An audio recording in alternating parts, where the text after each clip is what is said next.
साथियों, सीबीसी पारदर्शिता सुनिश्चित करने के लिए सबके प्रयास को प्रोत्साहित करने वाला संगठन है।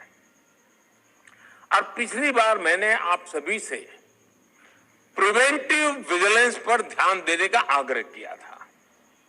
मुझे बताया गया है कि आपने इस दिशा में अनेक कदम उठाए हैं। इसके लिए जो 3 महीने का अभियान चलाया गया है वो भी प्रशंसनीय है। मैं आपको और आपकी पूरी टीम को बधाई देता हूं।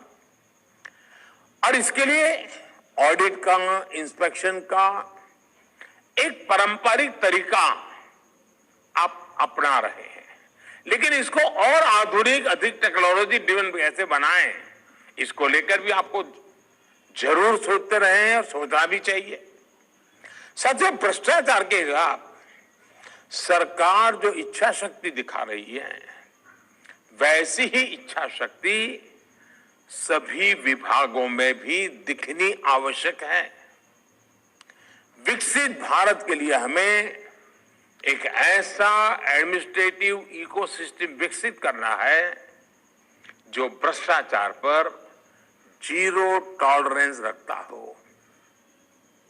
यह आज सरकार की नीति में, सरकार की इच्छा शक्ति में, सरकार के फैसलों में आप हर डगर पे देखते होंगे। लेकिन यही भाव हमारी प्रशासनिक व्यवस्था के डीएनए में भी मजबूती से बनना चाहिए। एक भावना यह है कि जो भ्रष्ट अफसर होते हैं उनके खिलाफ कार्रवाई, चाहे वो आपराधिक हो या फिर विभागीय, बरसों तक चलती रहती है। क्या हम भ्रष्टाचार से संबंधित डिसिप्लिनरी प्रोसीडिंग्स को मिशन बोर्ड में एक अवधि तय करके पूरा कर सकते हैं? क्योंकि लटकती तलवार उसको भी परेशान करती है। अगर वो निर्दोष है और इस चक्र में आ गया तो उसको इस बात का बड़ा जीवन भर दुख रहता है कि मैंने प्रामाणिकता से जिंदगी जी और मुझे कैसा फंसा दिया, और भी निर्णय नहीं कर रहे हैं।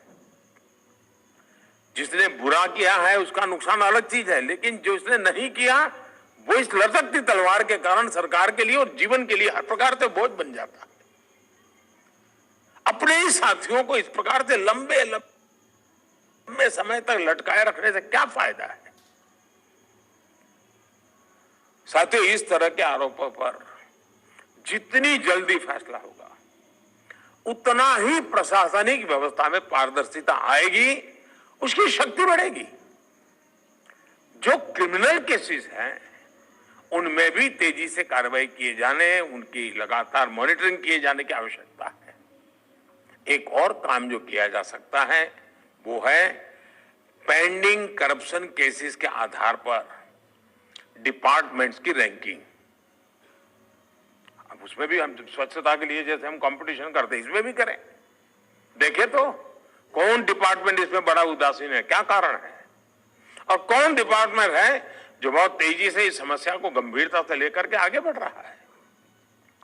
और इससे जुड़ी रिपोर्ट्स का मासिक या तिमाही पब्लिकेशन अलग अलग विभागों को भ्रष्टाचार के खिलाफ चल रहे केसों को तेजी से निपटाने के लिए प्रेरित करेगा। हमें टेक्नोलॉजी के माध्यम से एक और काम करना चाहिए। अक्सर देखा गया है कि विजिलेंस क्लियरेंस में काफी समय लग जाता है। इस प्रक्रिया को भी टेक्नोलॉजी की मदद से स्ट्रीमलाइन किया जा सकता है। एक विषय और जो मैं आपके सामने रखना चाहता हूं वो है पब्लिक ग्रीवेंस के डेटा का। सरकार के विभिन्न विभागों में सामान्य मानवीय द्वारा शिकायतें भेजी जाती हैं, उनके निपटारे का भी एक सिस्टम बना हुआ है। लेकिन अगर पब्लिक ग्रीवेंस के डेटा का हम ऑडिट कर सके तो ये पता लगेगा कि कोई खास विभाग है कि वहां ज्यादा से ज्यादा शिकायत आ रही है, कोई खास पर्सन है उसी के यहां सब सारा मामला जाकर के अटकता है। क्या कोई प्रोसेसिंग पद्धतियां जो है हमारी, उसी में कोई गड़बड़ है जिस कारण मुसीबतें आ रही है? मुझे लगता है ऐसा करके आप उस विभाग में भ्रष्टाचार की तह तक आसानी से पहुंच पाएंगे।